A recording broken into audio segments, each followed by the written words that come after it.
સુરતમાં ચોમાસાની શરૂઆત બાદ લીંબાયત વિસ્તારના લોકો પરેશાન છે, ત્યારે હાલમાં વરસાદનો વિરામ છતાં લીંબાયત ગોવિંદનગર ગરનાળામાં ગંદા પાણીથી લોકો હેરાન પરેશાન।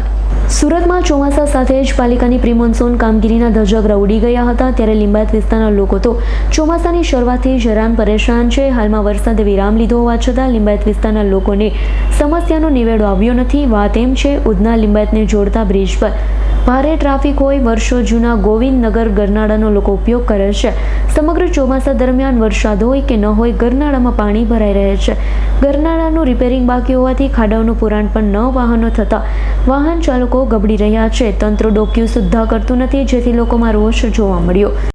જી, આપનું નામ, કયો વિસ્તાર છે, શું સમસ્યા છે? મારું નામ મમતાબેન છે।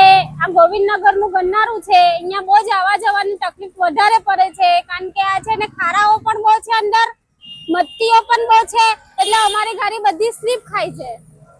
કેટલા વખતથી આ સમસ્યા છે? ઘણા વખતથી છે આ સાહેબ।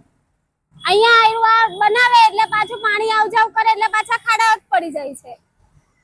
શું કહેશો સરકારને? સરકારને આટલી જ વાત કરવા માંગુ છું કે આ ફટાફટ બનાવો, આવવા જવાની તકલીફ વધારે થાય છે।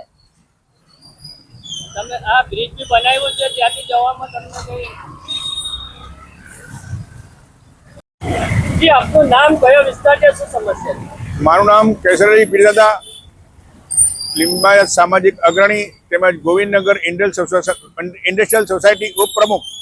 અહીંયા road number 0 Udhna Sanjaynagar railway ગરનાળામાં કાયમી પાણીનો ભરાવાની જે સમસ્યા છે, એના માટે વારંવાર લેખિત, મૌખિક, ઓનલાઈન અરજી કરવા છતાં આનો કાયમી ઉકેલ આવેલ નથી અને ગરનાળામાં મોટા ખાડાઓ પડી જવાથી આવતા જતા વાહનો પડી જાય છે। કેટલાક લોકોનું હાથ અને પગને ચોટ આવેલ છે અને બહુ મોટી સમસ્યા છે, જેથી અમે પ્રશાસનને અપીલ કરીએ છીએ કે આ કાયમી ગંદા પાણીનો ભરાવો જે બાજુમાં ડ્રેનેજ જાય છે તેને કાયમી રીતે કમ્પ્લીટ કરી અને પાણીનો નિકાલ થાય, એના માટે ખાસ નમ્ર અરજ છે અને ગરનાળામાં આરસીસી બનાવવામાં આવે તો આ સમસ્યા કાયમી નિકાલ આવે એવી છે।